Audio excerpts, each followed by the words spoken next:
নলবাৰী জিলা কৃষি বিষয়াৰ কাৰ্যালয়ত দুৰ্নীতি জিলা কৃষি বিভাগৰ কাৰ্যালয়ত উপস্থিত মুখ্যমন্ত্ৰীৰ তদাৰকী শাখাৰ বিষয়া বিগত বিত্তীয় বৰ্ষত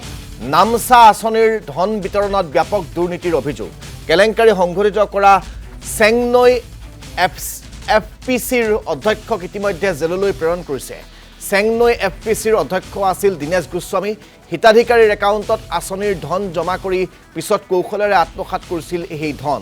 একেটা পৰিয়ালৰে ৩-৪ গৰাকী সদস্য খজুৱা হৈছিল হিতাধিকাৰী ধনৰ লোভত হিতাধিকাৰী নিৰ্বাচনত সংঘটিত হৈছিল কেলেংকাৰী চেংনৈৰ ৫ গৰাকী লোকে মুখ্যমন্ত্ৰীৰ তদাৰকী কক্ষত দাখিল কৰিছিল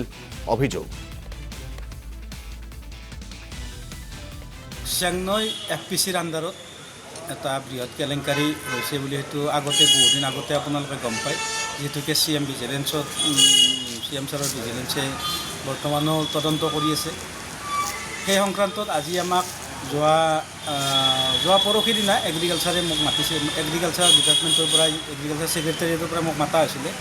মই অকলে নগ'লোঁ নাযায় আজি আৰু আমাক আমি পাঁচজন আছিলোঁ অভিযোগকাৰী এই 5জন অভিযোগকাৰীক মাতিলে আমি আহিলোঁ এই 5জন অভিযোগকাৰীয়ে আমি সেইখিনি কথাই কৈছোঁ যিখিনি সত্য যিখিনি সত্যৰ আধাৰত আমি একচুটো আমি বিচলিত হোৱা নাই সত্য কথাখিনি আজি কৈছোঁ মোৰ পৰা বিশেষকৈ ১,০০০ টকালৈ এফপিচিৰ গ্ৰুপৰ সদস্য এটা দিছিলে মোক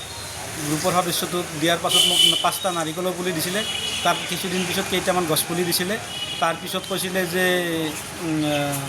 একাউণ্টত পইচা এটা সোমাব তাৰে কিছুদিন পিছত পইচাটো সোমোৱাৰ পিছত ২৫,০০০ টকা সোমাইছিলে তাৰে ১২,৫০০ টকা মই দিব পৰা নাছিলোঁ বহুত প্ৰেছাৰ পাইছিলোঁ দীনেশ গোস্বামীৰ পৰা প্ৰেছাৰ পাই পেলাই বহুত দিনৰ মূৰত মই মুৰ্গী বিক্ৰী কৰি মই এখন সৰুকৈ ব্ৰইলাৰ ফাৰ্ম কৰোঁ সেই ব্ৰইলাৰ বিক্ৰী কৰি মানে কোম্পানীৰ দিনত মই ব্ৰইলাৰ ফাৰ্ম কৰোঁ কোম্পানী যেতিয়া ব্ৰইলাৰ লৈ গ'ল কোম্পানীৰ ব্ৰইলাৰৰ পইচা পোৱাৰ পিছত মই ১২,৫০০ টকা তাত অনিচ্ছা স্বত্বেও তাৰমানে দিয়াৰ ইচ্ছা নাই অনিচ্ছা স্বত্বেও তাৰ প্ৰেছাৰ সহ্য কৰিব নোৱাৰি মই পইচাটো দিছিলোঁ দি আমি সিহঁতে কৈছিলে যে অফিচত দিব লাগে আমাক অফিচাৰে বিচাৰি আছে পইচাটো দিয়া নাই তোৰ পইচাটো দিয়া নাই গতিকে তোৰ পইচাটো দি বাকীকেইজনে পইচা দিছে তাৰপৰা খবৰ কৰিলোঁ হয়ও বাকীকেইজনেও পইচা দিছে শেষত মোৰ পইচাটো দিলোঁ দি মোৰ কিন্তু সহ্য হোৱা নাছিল সহ্য নহয় আমি কেইজনমানে লগ লাগি চিএম ছাৰৰ ওচৰত অভিযোগ দিছিলোঁ আৰু সেই অভিযোগৰ ভিত্তিতে আজিৰ পৰ্যন্ত তদন্ত চলি আছে নামচাৰ অধীনত আছিলে কি স্কিম ভালদৰে আমিও নাজানো